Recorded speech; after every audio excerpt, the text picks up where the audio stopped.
अस्सलाम वालेकुम। आज हम बात करते हैं एमडी कैट के लिहाज से लिपिड की, जो कि बहुत आसान और सिंपल डिस्कशन होगी और एमसीक्यूज़ के लिहाज से होगी। अगर लिपिड देखा जाए, सेकंड रेस्पिरेटरी फ्यूल है। लिपिड हाइड्रोजिनस ग्रुप है रिलेटेड टू फैटी एसिड, और इसके अंदर डबल अमाउंट ऑफ एनर्जी मौजूद होती है। अगर 1 ग्राम लिपिड के अंदर एनर्जी को देखा जाए तो आप कहते हैं 9.5 किलो कैलोरीज मौजूद है।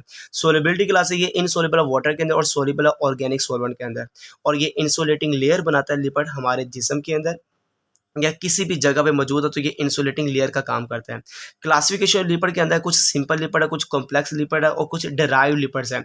सिंपल लिपिड्स में असाइल ग्लिसरॉल वैक्सिस का नाम आता है, और सिंपल लिपिड किससे मिलकर बनता है? Astro fatty acid plus OH है।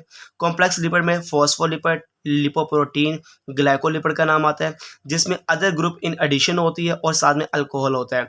जैसे कि ग्लाइकोलिपिड में आपको पता है कार्बोहाइड्रेट और लिपिड है, लिपोप्रोटीन में लिपिड और प्रोटीन है, फॉस्फोलिपिड में भी डिफरेंट चीज़ें मौजूद होती हैं।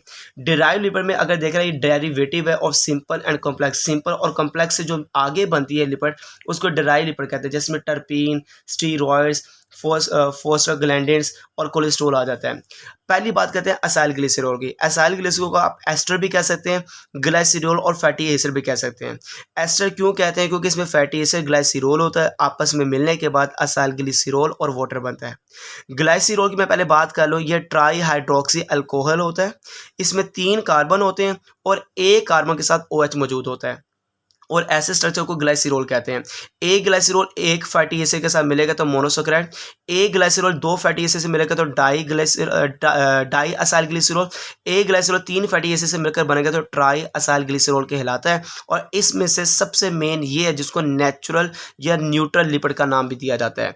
न्यूट्रल लिपिड क्यों कहते हैं या ट्राई असाइल ग्लिसरॉल क्या है, ये आज हम देखते हैं। पहले एमडी कैट के लिहाज से ये ग्लाइसिरॉल है, ये ग्लाइसिरॉल का फार्मूला है, जिसके पास OH है, OH है, OH है, ठीक है। ये फैटी एसिड है आपके सामने। इन 3 फैटी एसिड का एक ग्लाइसिरॉल के साथ रिएक्शन हो रहा है, ये पानी रिमूव होगा। जैसे पानी रिमूव होगा, ये बॉन्ड बनेगा आपस में और ये क्या बन जाएगा? ट्राइग्लिसराइड बन जाएगा। कोई चार्ज नहीं है, इसलिए इसको न्यूट्रल लिपिड का नाम दिया जाता है। इनमें सबसे जो मेन स्ट्रक्चर आ रहा है वो फैटी एसिड है। फैटी एसिड ऑर्गेनिक कंपाउंड है, इसके पास COOH अटैच होता है, जो कि आप कह सकते हैं हाइड्रोकार्बन चेन के साथ, और इसके पास जो कार्बन की तादाद होती है contain even number of carbon 2 से लेकर 30 तक होती है, और इसके एक साइड पे R होता है जो रिप्रेजेंट करता है कौन सा फैटी एसिड बन रहा है। ये सारा बेस करता है R साइड चेन के ऊपर।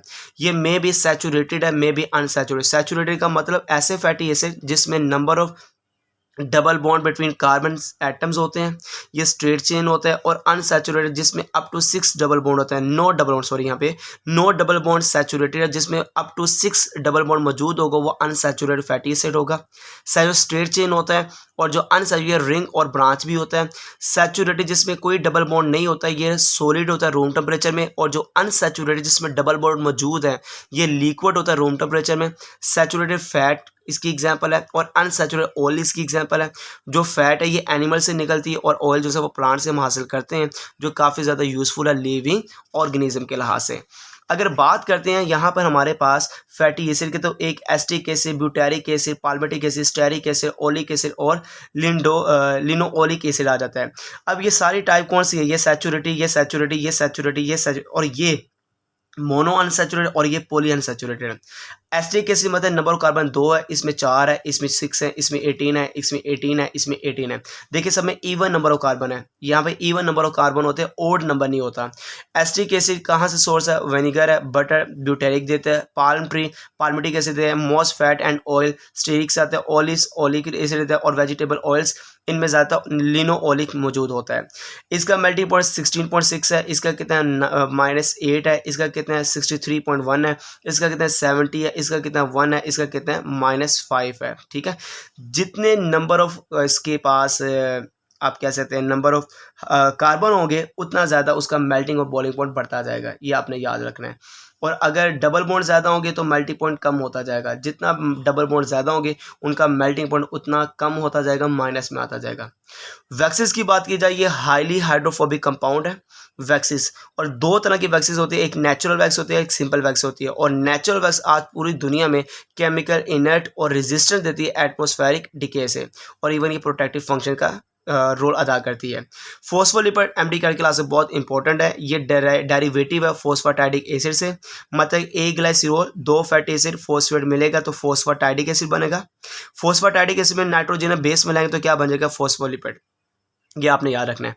इनको मिलाएंगे तो फॉस्फेटाइडिक एसिड और इसमें नाइट्रोजन बेस ऐड करें तो क्या बनेगा, फॉस्फोलिपिड बन जाएगा। इसकी हमारे पास जो एग्जांपल है वो है फॉस्फेटाइडिल कोहोलिन है, जो सबसे कॉमनेस्ट जो कि एग्जांपल है फॉस्फोलिपिड की, जो कि लेसिथिन भी इसको नाम दिया जाता है। ये जो अंडे की जर्दी है, ये अंडे की जर्दी का नाम है लेसिथिन या फॉस्फेटाइडिल कोहोलिन कहा जाता है। न्यूक्लिक एसिड अगर देख रहा है, 2 टाइप्स के हमारे पास हैं, 2 टाइप के हमारे पास न्यूक्लिक एसिड, एक डीएनए और एक आरएनए, जिससे मिलकर बनते हैं पॉलीमर का नाम न्यूक्लियोटाइड्स है।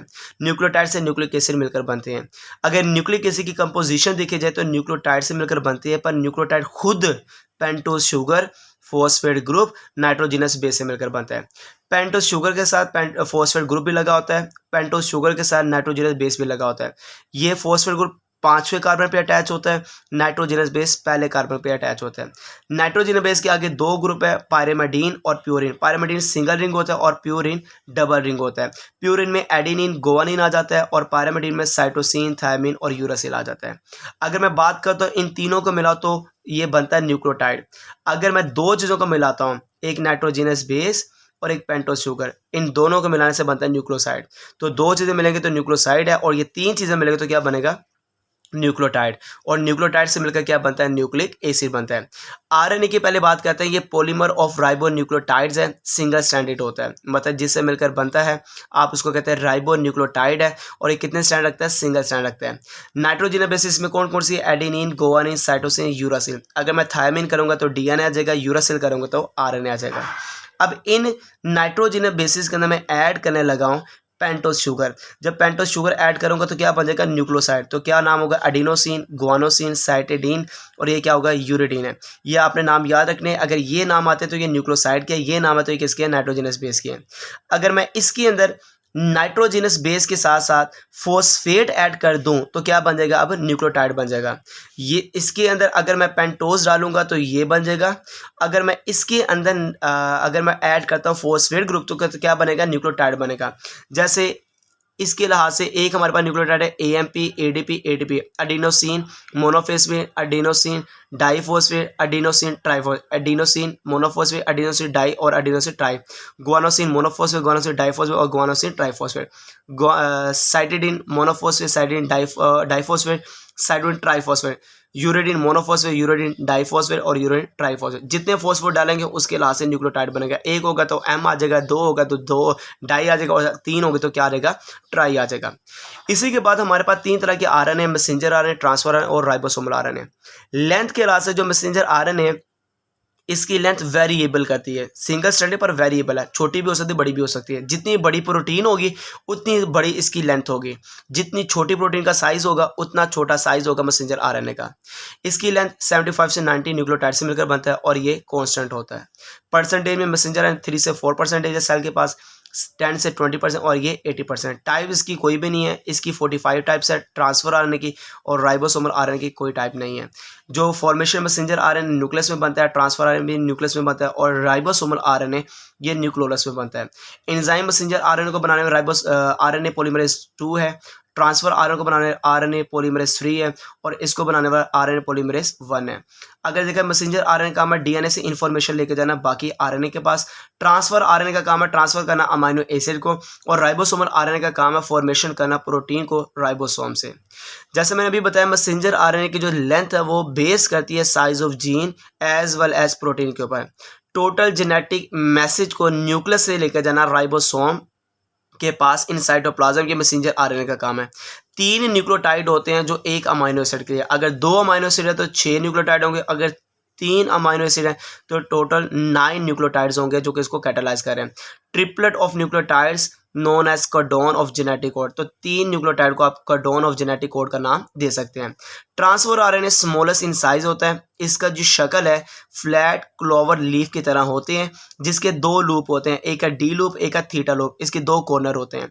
एक लूप जो डी लूप है इसका काम है रिकॉग्नाइज एक्टिवेशन ऑफ एंजाइम करना, जो आर्टिफिशियल एंजाइम के रिकॉग्नाइज करना डी लूप का काम है, जो रिकॉग्नाइज करता है स्पेसिफिक प्लेस ऑन राइबोसोम जहाँ पे बाइंडिंग होगा सिंथेसिस करने के लिए, जहाँ पे अटैच होता है राइबोसोम के साथ, वो बाइंडिंग साइट को रिकॉग्नाइज करना किसका काम है, थीटा लूप का काम है। इसी तरह मैं एक पॉइंट बता दूंगा, राइबोसोमल आरएनए, ये मेजर पोर्शन ऑफ आरएनए जो कि राइबोसोम का मेजर पोर्शन ऑफ राइबोसोम का सिर्फ राइबोसोमल आरएनए होता है। इसका काम है ट्रांसक्राइब करना जीन को। ट्रांसक्राइब वो जीन का मतलब प्रोटीन के सिंथेसिस में इन्वॉल्व होना, जीन्स को देकर प्रोटीन को बनाना किसका काम है, राइबोसोमल आरएनए का। तो ये मशीनरी फॉर प्रोटीन सिंथेसिस है। कॉन्जुगेटेड मॉलिक्यूल में आपको मैं पहले बता दूं, कॉन्जुगेटेड मॉलिक्यूल वो होते हैं जो डिफरेंट मॉलिक्यूल्स मिलकर जो स्ट्रक्चर बनाते हैं, वो कॉन्जुगेटेड मॉलिक्यूल है। जैसे कार्बोहाइड्रेट प्रोटीन आपस में मिले तो ग्लाइकोप्रोटीन कहलाएगा। इसका रोल क्या है, ग्लाइकोप्रोटीन का बहुत इंपॉर्टेंट एमसीक्यूज यहाँ से बनते हैं। सेलुलर सेक्रेशन करना, integral part of biological membrane है। इवन एग एल्ब्यूमन में मौजूद होती है। Enzyme, hormone, transport, protein, structure protein और रिसेप्टर, ये सारा इसका रोल है ग्लाइकोप्रोटीन का। कार्बोहाइड्रेट लिपिड आपस में मिले तो क्या बनता है, ग्लाइकोलिपिड है। Integral component of biological membrane है, ब्रेन के अंदर होती है। वाइट मैटर ऑफ ब्रेन है, myelin sheet of nerve fibre है। ये सारा कुछ ये ग्लाइकोलिपिड से मिलकर बनता है। न्यूक्लिक एसिड और हिस्टोन आपस में मिले तो क्या बनता है, न्यूक्लियोहिस्टोन है, जो कि आपको राइबोसोम में फाउंड होती है, क्रोमोसोम में नजर आती है। Involve in the regulation of gene expression में न्यूक्लियोहिस्टोन का काम होता है। लिपिड प्रोटीन आपस में मिलेगा तो लिपिड प्रोटीन बनेगा, जो कि मिल्क के अंदर, ब्लड के अंदर, एग यॉक के अंदर, इवन मेम्ब्रेन के अंदर, सेल न्यूक्लियस के अंदर, क्लोरोप्लास्ट और प्लांट के अंदर, बैक्टीरियल एंटीजन के अंदर ये मौजूद होती है, जिसका नाम क्या है, लिपोप्रोटीन है।